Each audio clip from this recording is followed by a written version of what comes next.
Vous êtes nombreux à être connectés sur HK6 Télévision d'Amessier. Bonjour et bienvenue. Vous êtes dans Renaissance, votre magazine de tous les temps, un magazine qui reçoit les jeunes des différentes structures. Aujourd'hui, nous avons l'honneur d'établir sur une thématique très importante, la gestion des structures des jeunes dans le Haut-Katanga. Que font les jeunes leaders? Eh bien, ça sera avec les jeunes de grande importance puisqu'ils sont des coordonnateurs des structures. Il s'agit ici d'Emmanuel Ngoloto, il est coordonnateur de la structure FJED, c'est lui les pionniers de cette structure, mais aussi David Kalonji qui est aussi coordonnateur du club de réflexion Les Grands Esprits. Mesdames et messieurs, je vous dis bonjour et bienvenue dans cette émission Renaissance, puisqu'aujourd'hui nous allons parler de cette grande thématique que je viens de vous dire ici. Alors je reçois pour vous les invités pour démarrer cette émission. Bonjour Emmanuel Ngoloto. Bonjour monsieur Héritier. Je rappelle ici que vous êtes candidat malheureux aux élections du Conseil provincial de la jeunesse qui a été installé dernièrement. Comment vous vous sentez d'abord après cet échec? Merci de nous avoir reçus sur votre plateau. Et nous saluons les fidèles auditeurs et auditrices de la radio, de la télévision HK6. Voilà. En fait, je me sens pas mal, je me sens pas non plus frustré parce qu'il s'agissait de la jeunesse. Bien sûr, nous étions à la course. C'est comme dans tout État démocratique. Quand il y a élection, il y a toujours des gagnants et des perdants. Alors cela ne va pas frustrer les uns les autres, tellement que ça va. Ça a été une grande expérience pour nous. Même si selon certains, vous avez été frustré. Bon. Je n'ai pas été frustré, mais ce qui est vrai, ça fait mal après les coups d'échec, mais il faut savoir y remédier et puis prospecter. Au-delà de ça, vous êtes coordonnateur de votre structure. Oui, je suis le coordonnateur de FJED, le Front des jeunes pour l'émergence et le développement, une structure des jeunes qui œuvre dans l'encadrement de la jeunesse et surtout dans l'éveil des consciences juvéniles dans la province du Haut-Katanga et en République démocratique du Congo. D'accord, merci beaucoup. Et à ma gauche, c'est David Kalonji, les pionniers du club de réflexion Les Grands Esprits. Bonjour et bienvenue dans Renaissance. Bonjour messieurs héritiers, bonjour également à nos fidèles téléspectateurs qui sont en train de nous suivre présentement là. Je me sens très heureux, très content de partager ce beau plateau ensemble avec mon co-débatteur ainsi que vous sur la thématique du jour. Ok. Comment évaluez-vous la gestion de la jeunesse dans le Haut-Katanga par rapport aux structures? En tout cas, selon mon observation, je trouve que la jeunesse congolaise aujourd'hui, particulièrement louchoise, et devant les associations sur lesquelles elle règne, aujourd'hui, ici, a de constater que c'est une jeunesse qui est en train de se vendre politiquement. Alors, tous les jeunes louchoises, aujourd'hui, veulent à tout prix être à la portée de la manipulation de leaders politiques pour chercher des potes ça et là, au lieu de rester figés dans le domaine dans lequel ils exercent. Au lieu de Lesquels domaines, par exemple? Bon, par exemple, le domaine de l'agriculture, par exemple. Oui, au lieu que le leader reste là figé dans ce qu'ils font, comme angle sectoriel de la culture ou de l'agriculture, j'arrive, on voit ces jeunes-là courir derrière des politiciens, se laisser berner, se laisser vendre, etc. Il y a aussi ceux qui sont à la tête de différentes structures politiques. Au lieu que ces jeunes soient là derrière des idéologies, mais ces derniers sont en train de suivre des individus et nous constatons même qu'il y a des jeunes qui tombent dans une tribalisation de leur structure au lieu d'être là en tant que nationaliste pour défendre des valeurs nationales et avoir de grands modèles comme nous avons eu dans notre histoire politique du pays, des jeunes qui ont levé les flambeaux, qui ont affronté les systèmes coloniaux, entre autres Lumumba. Il n'avait qu'à peu près trentaine d'années. Il s'était levé là en tant que jeune leader, mais il ne s'était pas laissé vendre par le pouvoir occidental de l'époque. Il y a eu des gens comme Demouzi qui était à la tête de la fédération de Balubakat, qui s'est aussi levé, qui a défendu l'idéologie nationaliste. Mais aujourd'hui, ce que nous constatons, c'est que la jeunesse congolaise ou les leaders qui gèrent de groupes des jeunes se laissent berner par la politisation et la tribalité? Bon, le président de la République, il l'a annoncé et la ministre l'a mise en pratique. C'est après que nous ayons fait ce que nous continuons à faire depuis tout ce temps. Okay. Donc, ce sont des missions que nous accomplissons quotidiennement avec les jeunes, avec les leaders, pour atteindre un développement escompté et surtout faire comprendre aux jeunes la nécessité d'avoir une jeunesse responsable dans toute sa globalité. Et en globalité, j'y arrive, la gestion de la jeunesse est-elle positive ou négative au Katanga? Parler de la positivité ou de la négativité, j'espère que, bon, relativement bien, un peu, parce que d'ailleurs, il y a des avancées. Il y a des avancées par rapport à l'organisation des élections du Conseil d'abord. C'est un pas. On ne peut pas tout faire les mêmes jours, on ne peut pas tout faire au même moment. Mais nous pouvons toutefois affirmer ici, avec beaucoup de conviction, qu'il y a des avancées avec notamment notre chef de division, Laetitia, qui est là, qui a fourni beaucoup d'efforts pourvu que la jeunesse du Haut-Katanga soit à même à mesure de se prendre en charge. Et notre ministre de la Jeunesse, par les trichements du gouverneur des provinces, il y a quand même des efforts qui se fournissent. J'espère que ça ne va pas s'arrêter. Même ceux qui viendront après eux, ils peuvent parachever la mission qu'ils ont entamée. Donc positif. Relativement. D'accord. Alors, vous êtes leader de votre structure. C'est quoi les buts? Les buts, il est éducatif ou politique, poursuivi dans votre cercle? Ma structure ou notre structure? Je préfère voilà. Bien de pas parler de notre structure que de ma structure parce que j'en suis le créateur. Okay. L'idée, ce n'est pas celle de s'approprier totalement. L'idée, c'est réunir les jeunes autour d'une valeur qu'il faut mettre en pratique pour le développement mental ou psychologique de la jeunesse congolaise. Notre structure s'intitule tout simplement les grands esprits. C'est quoi? Pourquoi est-ce qu'on a préféré prendre ce nom-là? Puisque nous avons remarqué que dans la classe politique aujourd'hui, il y a une forme d'emprisonnement mental. Ici, nous parlons de la gestion de la jeunesse. Si nous faisons référence à votre structure, c'est justement votre façon de gérer cette jeunesse. Ça peut aider la gestion globale générale de toute la jeunesse du Haut-Katanga. Notre mission face à toute la jeunesse le choisit. Oui, parce que vous impactez, vous influencez les autres jeunes. Certainement. Ils, voient, ils sont influencés. Nous les influençons. Négativement, positivement. C'est ce qu'on veut savoir. Très positivement. Okay. Puisque chaque fois quand nous intervenons, on ne prend pas part d'un qui que ce soit en tant qu'autorité. Non, nous prenons part à la raison. Nous ne sommes pas du côté d'un individu, puisque aujourd'hui, ce qui se constate, c'est que les individus changent. Oui. Les leaders ne suivent pas la ligne idéologique de leur parti politique. Ils sont démocrates, ils peuvent fonctionner comme dictatorial, etc. Ils peuvent être d'une tendance quelconque, mais dans la fonctionnalité, c'est le contraire. Alors nous, en tant que jeunes, qui prônent sur la rationalité, nous sommes là pour suivre de plus près ce qui est juste.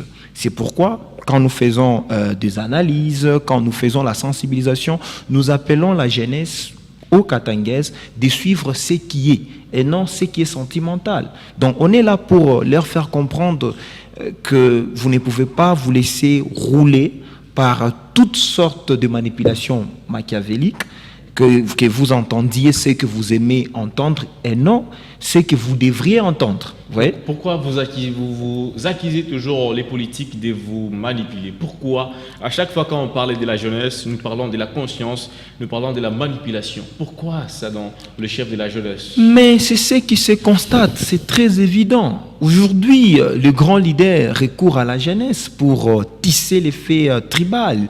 Il recourt à la jeunesse pour tisser la division. Alors nous devons être là pour faire une contre-attaque contre ces mauvais systèmes. Okay. Voilà, parce que nous constatons que la jeunesse aujourd'hui est à la base. C'est donc le vertébré qu'on aime utiliser aujourd'hui dans la société pour diffuser, pour faire quoi que ce soit. Alors il faudrait des structures d'éveil de conscience, puisque tout développement est d'abord mental avant qu'il soit matériel.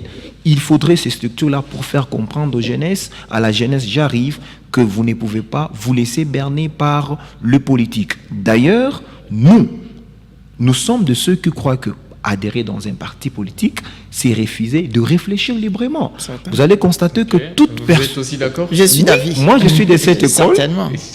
Je suis de cette école-là, puisque c'est très évident. Aujourd'hui, vous allez voir nos scientifiques congolais ayant la science jusqu'aux dents, mais quand ils s'aimaient à mettre ou à faire un point de vue, à présenter son point de vue, vous sentez un penchant très ridicule. Vous comprenez un peu? Alors, nous sommes de ceux qui font comprendre à la jeunesse congolaise qu'il est temps de rester intellectuel, même lorsque vous adhérez dans un parti politique. Quand vous écoutez un scientifique, parce que les scientifiques sont accusés aujourd'hui d'être à la base des divisions, de tout ce qui est comme bizarrerie dans le milieu politique, on leur fait comprendre que quand vous suivez un scientifique d'un parti politique, jugez son aspect intellectuel, parce qu'il y a des scientifiques aujourd'hui, quand il s'émet pour prendre position politiquement, il est sentimental au lieu d'être rationnel. Donc, et puisque la jeunesse ne parvient pas à comprendre ce genre de choses, et alors ils sont bernés. Alors, j'ai dit merci quand même à ces grands jeunes qui nous suivent, qui suivent quand même tout ce qu'on dit de près et qui font à ce que leur homme intérieur, excusez-moi un peu, je suis un peu dans la métaphysique, philosophique. Alors, ces jeunes même que vous citez là, ce sont ces jeunes, quand ils vous suivent, ils sont influencés, ils créent aussi des structures des jeunes, ce qui fait en sorte qu'il y ait la prolifération des structures. La prolifération des structures des jeunes, j'y arrive, merci beaucoup pour ça. Alors, est-ce que ça peut apporter à un développement durable au sein de la jeunesse, puisqu'il y a multiplicité de ces structures-là des jeunes? Bon, notre but, ce n'est pas de pousser la jeunesse d'avoir aussi des structures. Nous, notre but, c'est de pousser des jeunes de rester là où ils sont, de ne pas adhérer même dans notre structure, parce que nous ne faisons pas appel. C'est tout simplement un appel à la veille de la conscience, de distinguer les intellectuels d'avec les scientifiques. Parce que beaucoup de scientifiques aujourd'hui dans des partis politiques sont devenus des sentimentaux au lieu d'être des rationnels. Vous comprenez? On ne fait pas appel à eux. C'est une façon tout simplement de leur faire comprendre. Vous pouvez rester dans les structures où vous êtes, mais vous cultivez la veille de conscience. Vous pouvez rester dans les structures, tout comme vous ne pouvez pas adhérer dans une structure, mais là où vous êtes, menez votre combat à la limite du possible. Ok, merci beaucoup, c'est très enrichissant. Je vous en prie. Alors, Emmanuel Ngolo Otto, avec tout ce qui se passe dans le Haut-Katanga, nous avons vu la ministre de la Jeunesse ici dans le Haut-Katanga quand elle est venue pour sensibiliser cette jeunesse à adhérer au patriotisme. Nous avons vu, il y a beaucoup de jeunes qui ont accepté cet appel. C'était par le truchement du Conseil provincial de la jeunesse. Alors, selon vous, quel est l'apport que les conseils provinciaux de la jeunesse ici dans le Haut-Katanga pour aider à ces jeunes aujourd'hui qui sont influencés dans une mauvaise gestion? Merci, M. Héritier. Vous savez, la ministre était ici. Par moment, j'ai honte pour nos politiques congolais. Okay. Je pense que les personnes qu'on devrait éveiller la conscience, c'est d'abord les politiques. Okay. C'est d'abord les dirigeants. C'est d'abord ces hauts fonctionnaires. Parce que l'éveil de la conscience sous-entend un patriotisme, non? Oui. L'éveil de la conscience sous-entend une responsabilité, n'est-ce pas? Certainement. Mais quand vous détournez l'argent du trésor public, vous êtes patriote? Qui l'a fait? Vous savez, on venait de suivre avec vous il n'y a pas 2 jours. Il y a Nicolas Kazadi, l'ex-ministre des Finances, qui nous a dévoilé ici à la place publique que lorsqu'il les recevait, nous parlons du monde de la jeunesse. Oui, le monde de la jeunesse commence par là. Le monde de la jeunesse commence par là. Parce que nous voulons que... Non, vous savez que les jeunes sont aussi influencés par les actes que les politiques posent. Oui. Parce que c'est de ça que nous parlons ici. Nous parlons d'une jeunesse responsable, dans un avenir proche. Demain ou le lendemain, nous serons les futurs dirigeants, n'est-ce pas? Quel modèle nous pouvons adopter? Des autorités pareilles qui détournent, qui frustrent la jeunesse. C'est notre avenir qu'ils volent. Vous voulez qu'on les soutienne dans cet angle? Non. Je reviens maintenant à la question. L'apport du CPJ. Vous savez, il y a certainement des choses quand vous êtes au plateau, oui, on s'était bien sûr, mais il faut les dire. Okay. Les politiques doivent cesser de détourner, de voler. Du CPJ. Oui, je reviens au CPJ, comprenez, nous sommes partis. Okay. Le CPJ, c'est un organe étatique et technique de la jeunesse en province, plutôt un organe statique de la jeunesse en province.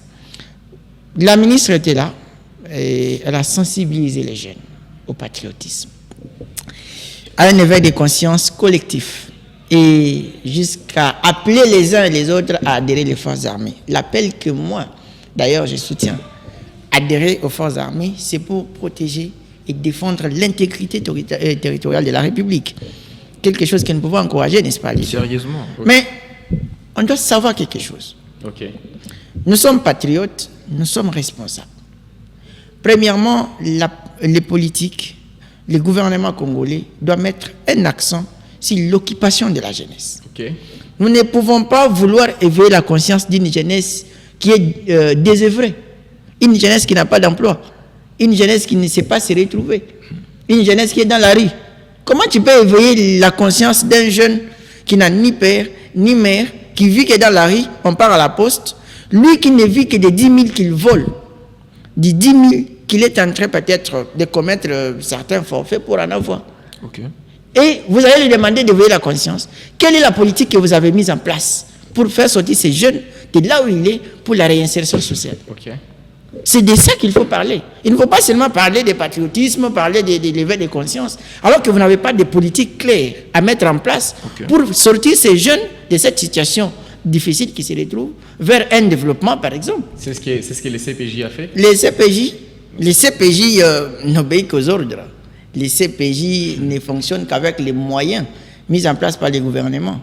Il y a une rubrique que le gouvernement doit honorer vu que les CPG fonctionnent.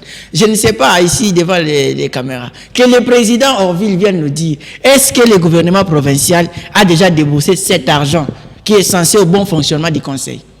Comment le conseil peut fonctionner comme ça de manière gratuite? Elle n'a rien, donc elle sort dans la rue et puis elle les conseille. Comment ça va se gérer, chef? À un moment, il faut être responsable. Quand on parle, on doit être réaliste. Ce n'est pas vous venez, vous sensibiliser et puis, boum, vous rentrez. Aujourd'hui, la ministre est à Kinshasa. Bon, nous sommes avec vous. C'est quoi les résultats après la sensibilisation? Il n'y en a pas. Parce qu'il n'y a pas une politique claire. Il fallait peut-être que la ministre nous dise, voilà, je suis venu pour la sensibilisation. Okay. Après sensibilisation, voici ce que le gouvernement avait organisé comme plan d'action après la sensibilisation. Voilà la politique que le gouvernement a mise en place, pourvu qu'après sensibilisation, que les jeunes qui ont été sensibilisés, que les jeunes qui ont accepté d'aller aux forces armées, puissent être encadrés dans un cadre approprié. Okay. Mais comment vous allez parler d'une sensibilisation et après vous partez et puis les jeunes restent dans leur zone de confort? C'est comme aujourd'hui les jeunes qui étaient là ces jours-là. Si on repart aujourd'hui, s'il y en avait aussi, je dis s'il y en avait, c'est au conditionnel. Okay. Ceux qui étaient dans la rue, ils sont déjà retournés. Et qu'est-ce que ça servait? À quoi ça servait cette sensibilisation? Embellir l'image. Embellir l'image. Vous voyez. Jusqu'à maintenant, oui. Donc, ici, je vais pouvoir interpeller la conscience des politiques. Nous sommes une jeunesse qui vise à protéger de manière durable les intérêts de la République. Certainement. Nous visons l'excellence et nous visons que dans les 10 ans qui suivent, que nous n'ayons pas de politique, je ne sais pas dire, que nous n'ayons pas ces politiques-là. Je vais vous revenir. Que nous n'ayons pas ces politiques-là. Vous avez beaucoup à dire. Merci. Alors, David Kalonji, vous êtes leader des jeunes. Oui. Et tout ce que vous constatez dans cette jeunesse, c'est désordre dans la gestion de la jeunesse en République démocratique du Congo. Pensez-vous, parce qu'on venait d'évoquer les points des politiques qui vous manipulent, selon ce que vous dites. Oui. Alors, pensez-vous que nous pouvons un jour sauter cette étape et parlons d'une jeunesse tellement consciente? Moi, je crois parce qu'on a connu des jeunes dans l'histoire de ces pays qui ont fait l'excellence, qui se sont distingués. Et nous sommes là comme un exemple. Tu es là, il est là. Je suis en train quand même de voir qu'il y a une crème qui se constitue petit à petit, vu que toutes les informations sont à nu. Toutes ces bêtises, toutes ces mégestions et toutes les bonnes gestions qui se font, qui se constatent. Participez-vous à des conférences et des ateliers, des conférences, des veilles, des consciences des jeunes? Je n'ai jamais manqué. Okay. Je manque rarement. Vous comprenez? Alors, il se constitue quand même une crème de jeunes qui réfléchissent et qui sont libres d'esprit et qui influencent les autres. J'en connais plusieurs et nous remarquons quand même que cette crème-là est en train quand même de s'accroître. Alors, moi, je crois qu'il y aura un avenir meilleur où on constatera des jeunes qui vont s'élever pour éveiller aussi d'autres jeunes. Alors, mais tout simple, je voudrais faire un petit recul par rapport à l'intervention de mon co-débatteur. J'ai dit, bon, c'est bien beau de faire un appel à la veille patriotique. C'est très bien. Ça reste encore sur le plan moral, sur le plan verbal. Il faudrait maintenant passer à l'action. C'est ça même la politique. Après la prévoyance. Les présidents, excusez, c'est le président national du Parlement des jeunes, il était là, il y avait une plénière à l'Assemblée provinciale. Mais la plénière ne suffit pas, il faut une formation. Il a demandé à chaque jeune de donner une idée pour aider à ce que cette sensibilisation puisse arriver dans toutes les oreilles de la jeunesse. Mais moi, je dis que bon, c'est aussi une phase qu'on apprécie, mais je préférerais qu'on organise d'abord des ateliers pour la formation idéologique de la jeunesse. Est-ce qu'il y a eu, pour accoucher une idée, il faudrait pousser quelqu'un à réfléchir, à faire les maïtiques, la maïtique comme Socrate les faisait. Est-ce que vous avez rassemblé les jeunes? Vous leur avez parlé d'une manière profonde, d'une manière structurée, d'une manière organisée, du sens même du patriotisme. Le patriotisme, ce n'est pas crier le Congo, crier ça et là. Il faudrait incarner certaines idéologies de nos leaders, figurants de notre politique, entre autres Lumumba, entre autres Musée, qui se sont battus alors qu'ils avaient un âge trop jeune, très juvénile. Prenez ces gens-là, étudions-le. Il faudrait prendre leur idéologie, les inculquer dans la jeunesse pour qu'à la suite, ces jeunes-là puissent donner des idées révolutionnaires. Pas venir seulement, non, nous voulons que vous nous donnez des idées, parce qu'il y a des jeunes, certes, ils sont en le révolutionnisme, ils sont en l'éveil patriotique, mais est-ce qu'ils sont encadrés? Jusqu'à maintenant, est-ce que vous avez appris qu'il y a une formation de la jeunesse? Il n'y a pas. Mais on voit l'argent qu'on dépense pour la construction d'arénas, on voit l'argent qu'on dépense pour les concerts solidaires, etc. Alors que le développement se passe là. Normalement, il devait y avoir des formations de la jeunesse. Vous faites appel à la jeunesse. Regardez quelque chose qui ne m'a pas plu personnellement. Ok, on est déjà presque à la fin. J'ouvre une parenthèse et puis je la referme. On a rapatrié la dent de Lumumba. On a déboursé beaucoup d'argent. Elle a circulé dans des provinces stratégiques du Congo. Mais à la suite de ces rapatriements-là, qu'est-ce que nous avons eu? Rien du tout. Moi, je préférerais même qu'on prenne cet argent-là, au lieu de rapatrier la relique ou la dent de Lumumba. Vous la laissez, vous formez des jeunes autour de l'idéologie de Lumumba, vous leur communiquez cette idéologie. Aujourd'hui, on aurait beaucoup de Lumumba. D'accord, merci beaucoup. Merci beaucoup. On est presque, l'État nous fait défaut. Alors, il y a beaucoup à dire ici.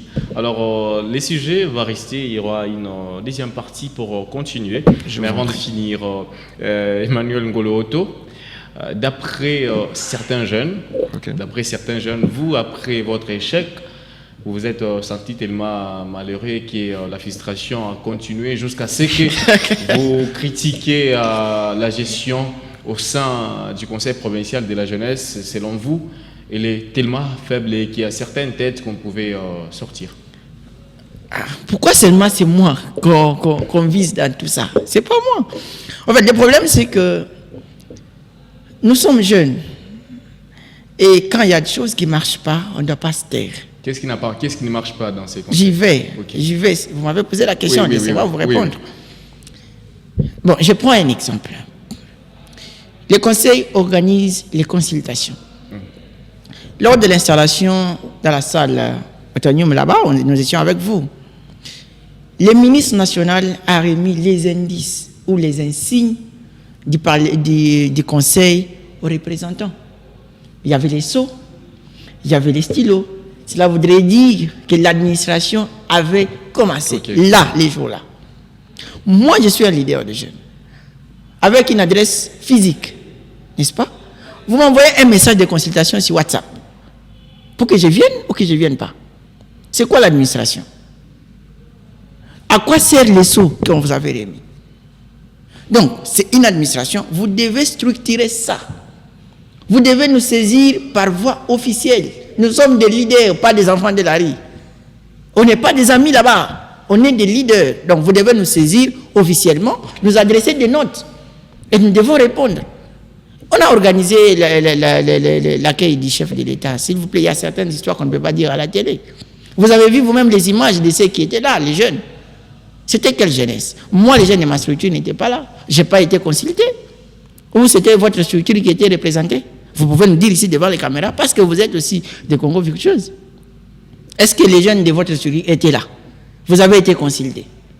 Alors, il ne faudrait pas, quand les choses ne marchent pas, qu'on couvre parce que peut-être nous avons été des candidats et quand nous avions perdu, nous devons devenir des frustrés. Ce n'est pas de la frustration, mais c'est une façon pour nous de les aider à voir clair. C'est comme la fois dernière.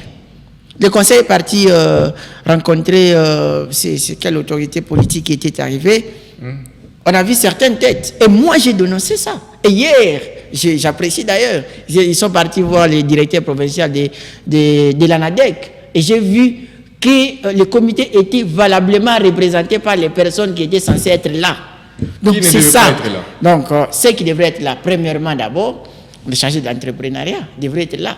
Parce que c'est dans ses attributions. Voilà, merci nous sommes en train de veiller en sorte que, avant de me laver la parole. S'il y a certaines têtes qu'on devait supprimer dans ces conseils, c'est quelle tête je n'ai pas demandé de supprimer quelqu'un. Okay. Absolument personne. Et la gestion du président ville et des deux vice-présidents est tellement bonne? Non. D'accord, merci beaucoup. Merci beaucoup. Une petite conclusion avant de finir pour votre structure. Qu'est-ce que vous dites à ces jeunes qui sont en train de nous suivre? Chers jeunes Congolais, il est temps que nous prenions conscience de notre futur. On a fini par votre réponse. Non, la gestion du Conseil provincial de la jeunesse n'est pas bon, c'est ce que vous avez dit. Ouais. D'accord, mesdames, messieurs, merci de nous avoir suivis. Je pense que nous allons continuer cette thématique puisqu'elle est d'une grande importance. Ça vous a laissé dans les discussions, mesdames, messieurs. C'est ça, Renaissance. Merci à vous tous de nous avoir suivis, surtout à tous les invités, à la grande équipe qui nous a accompagnés. Au revoir.